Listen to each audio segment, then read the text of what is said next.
Today on the T, we'll be talking about Harambe, Living Lozada, and using your talents to help other people.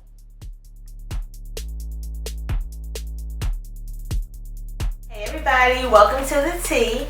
This is a new talk show that is going to be on the air every Thursday night at 8 p.m. Thank you guys for tuning in today. This is my first time doing this, and I hope you guys enjoy the first show. Here I'm sipping my tea. It is a Tazo tea. It's the Zen.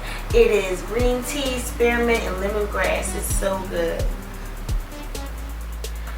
Now I'm sure everybody heard about the whole Harambe scenario where the gorilla was killed in order to save the life of a 3-year-old child.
A lot of people are very upset about the fact that the gorilla had to be shot in order to save the child. They feel as though his life could have been spared and that his death was unnecessary. Other people who are saying, like, forget about the gorilla. Like, I'm so glad that this child is alive. And I have to say that I actually lean more on that side. I feel as though it is very tragic that the gorilla did pass. It's very tragic that he had to be shot. But we have to really think logically about the situation and really put a person before an animal in this situation. We had to think this was a 3-year-old life. We had to save this life. At this point in time, at that moment, that 3-year-old child's life was more important than the gorilla. As harsh as it sounds, it was. Because had that gorilla had killed that 3-year-old child, then we'd be saying a different story. We'd be saying, why didn't anybody do anything to stop the gorilla from harming this child? So we're saying, why didn't they tranquilize this gorilla instead of killing him? Why did they have to do a murder? The answer to that question is they had to. Like, if they would have tranquilized that animal, there's no telling how he would have reacted to being tranquilized. So he could have gotten violent and then he could have taken it out on the child. So we do have to think about that. Like, maybe tranquilizing wasn't the best option. Maybe shooting him was the best option. So, you know, kind of like, what would you do? And there are a lot of people who are defending the gorilla, and they're saying that the gorilla was protecting a child. Now, granted, I watched the clip, and I will say that I do think that the gorilla was trying to protect the child. I really do. But at the same time, I feel like the gorilla was in panic mode when he heard all the noise from the crowd. So when he did that, when that happened, it kind of caused him to do something that wasn't too protective, which was drag the little boy underwater. And anything could have happened to that child while he was underwater. He could have hit his head on the rock. It was a man-made riverbank, so it's cement under there. So he could have hit his head on the cement floor. Anything. Why are we saying that that was a protective measure? It wasn't. And then the other thing is, how can we predict what the animal is going to do next? Animals are very unpredictable. So how are we going to predict what he's going to do next? After he drug him the first time, he then again dragged him again. So that was very alarming. And then he took him to a place, and he was in the place for a little while. I think it was at least 5 minutes, maybe 5 to 10 minutes. And no one knew where the child was with the gorilla. It took a while for this whole episode to play out. This is only a 2-minute, 30-second clip, but the whole ordeal lasted for about 10 to 15 minutes. So it was very scary. And the mom, she was very nervous about what was going on. There are a lot of people who are like bashing the mom, saying that she was negligent, saying that she wasn't watching her kid. How did he even get down there? What was he doing down there? And in some ways, I can see how people would say that, but in other ways, I feel as though people are kind of being a little bit too harsh on the mother. And the reason why I say that is because this was a 3-year-old child.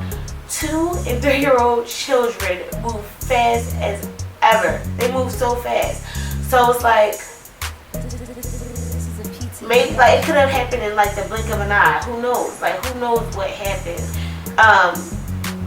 You know, accidents happen. I believe it was a tragic accident. I wouldn't blame the mom too much. I do think that maybe next time she would be way more cautious. But I don't think that it's something that she should be blamed for, because like it could have happened to anybody. There's so many things that happen to small children by accident on a daily basis, and we have to really be mindful of that. Accidents do happen, especially when you're with young children.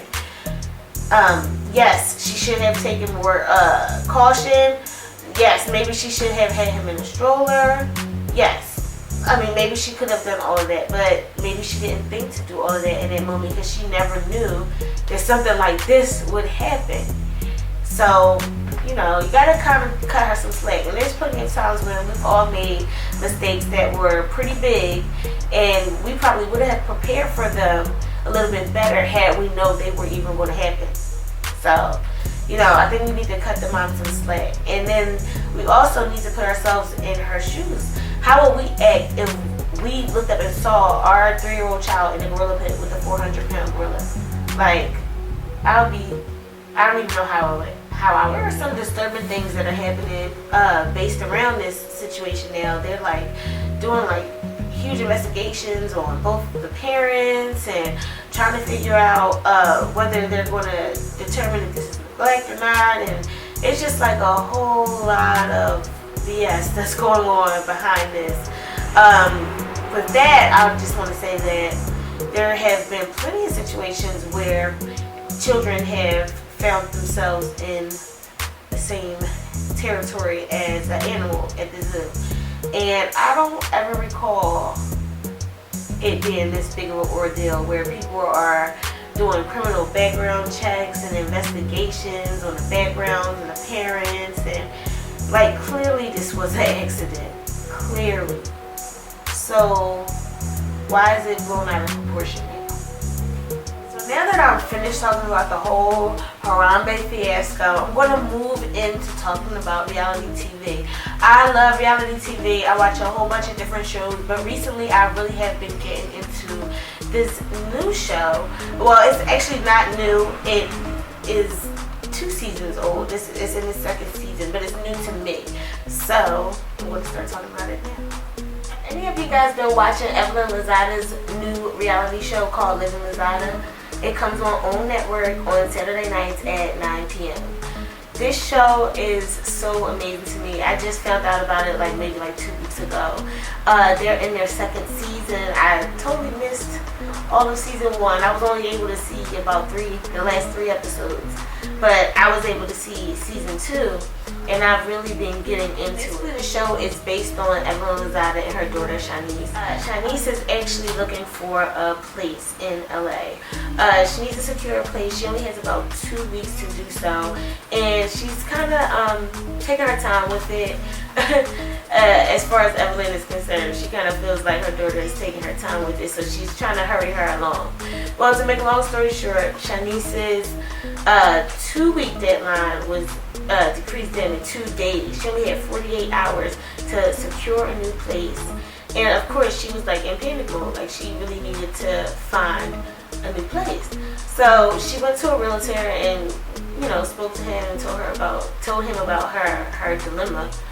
And he decided that he would try to help her, but he, you know, let her know, like, this is rushed. Like, it might not happen in 48 hours. And so, you know, she was a little disappointed at that, but at the same time, she kind of was still trying to persuade him to hurry along the process. How this happened, I guess, like, somebody was really, like, praying for her, but she was able to find a new apartment.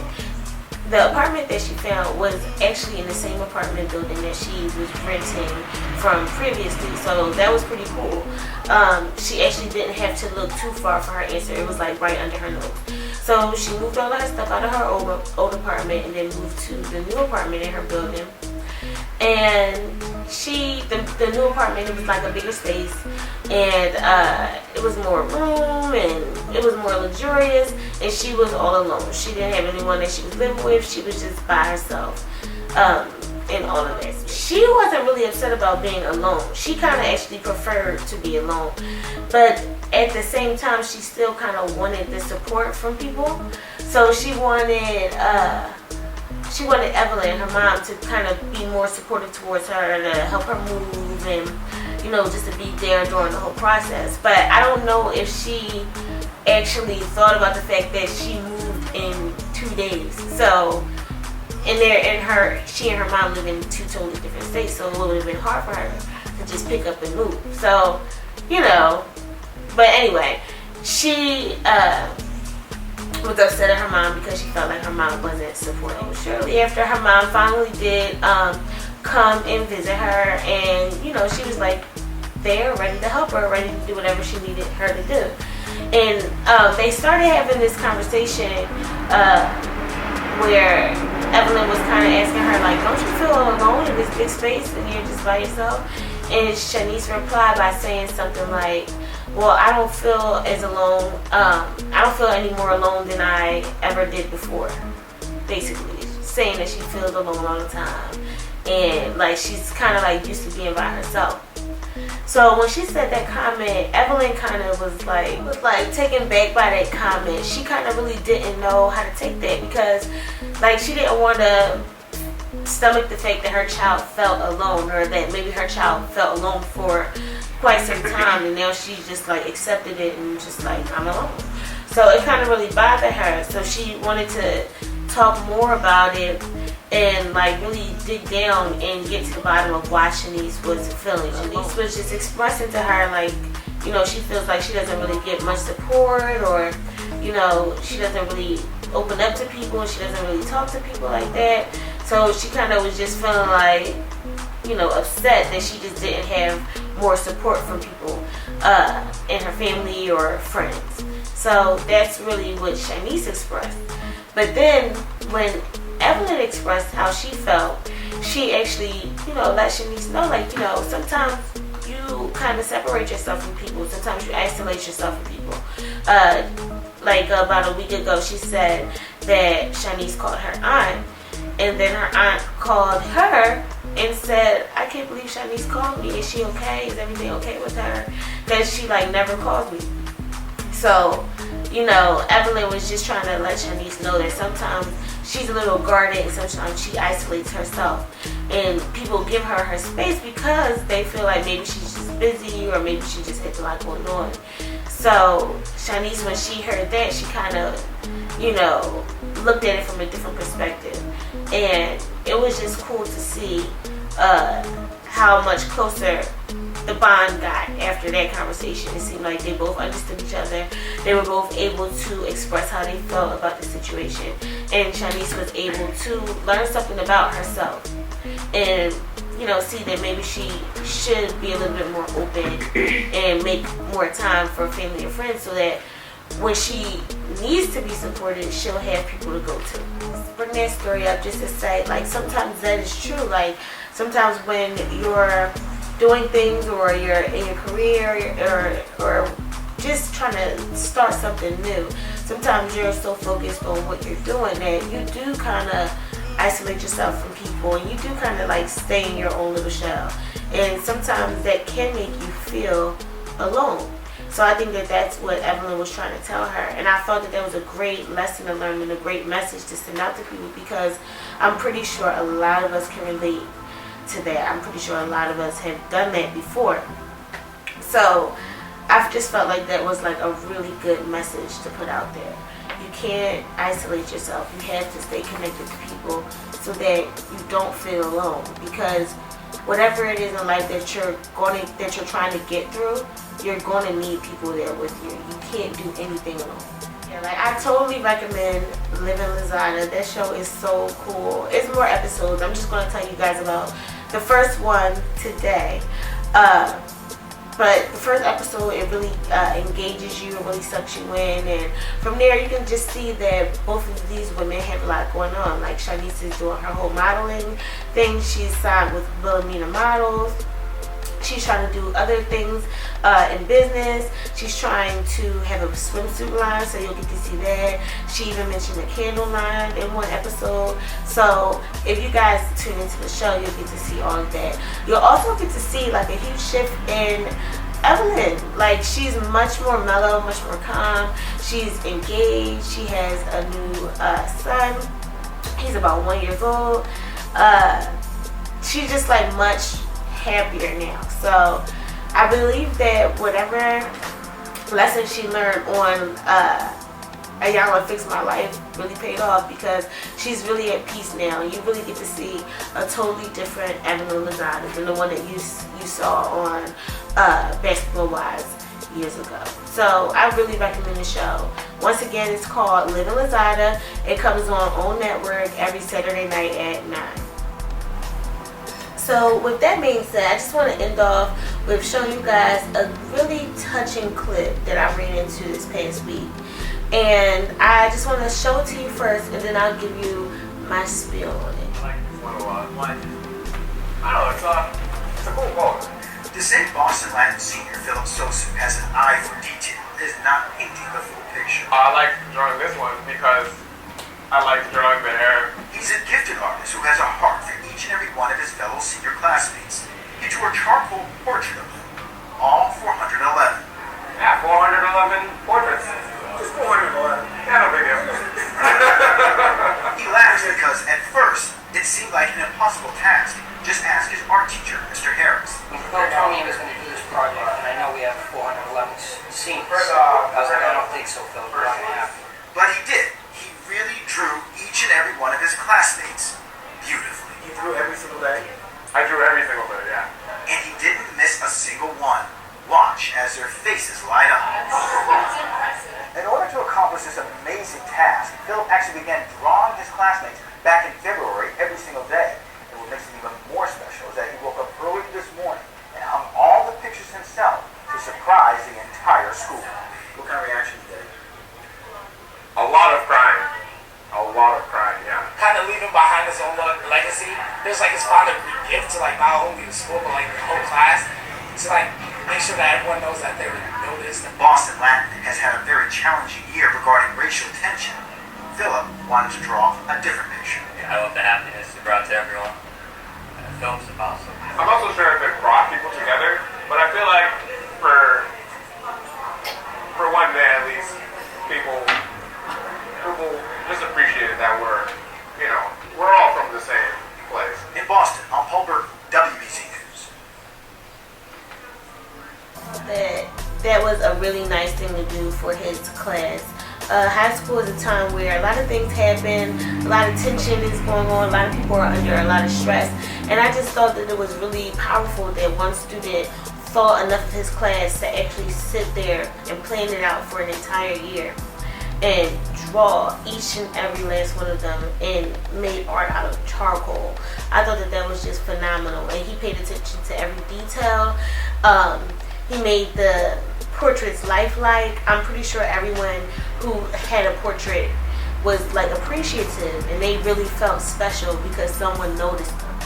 Even people who don't have a lot of friends, they might have really felt touched because, wow, for once, I feel like I was noticed. So I just wanted to end off on that note. I think that it's very important for everyone to use their talents to help other people. You want to try to use your talents to help other people grow, or if not, just help other people just feel good, just for like a few minutes. You just want to use your talent to make the world a better place. And I felt like this young man did just that. So kudos. So thank you guys for tuning in. Yesterday was actually my first day that I launched my blog, so I have one post up so far besides this one. You guys could go ahead and check it out. It's called Indigo Child, and there's a video in there for you guys to see, and it kind of just tells you all a little bit more about myself in a very artistic, abstract way. So I hope you guys go ahead and check that out. I'll put the link to that video in the description bar so that you guys can see. And tomorrow, make sure you guys are tuned into the Limelight. It's going to be my very first time having a feature on the Limelight, and you guys are going to be really excited about who I feature tomorrow. So make sure you guys tune in.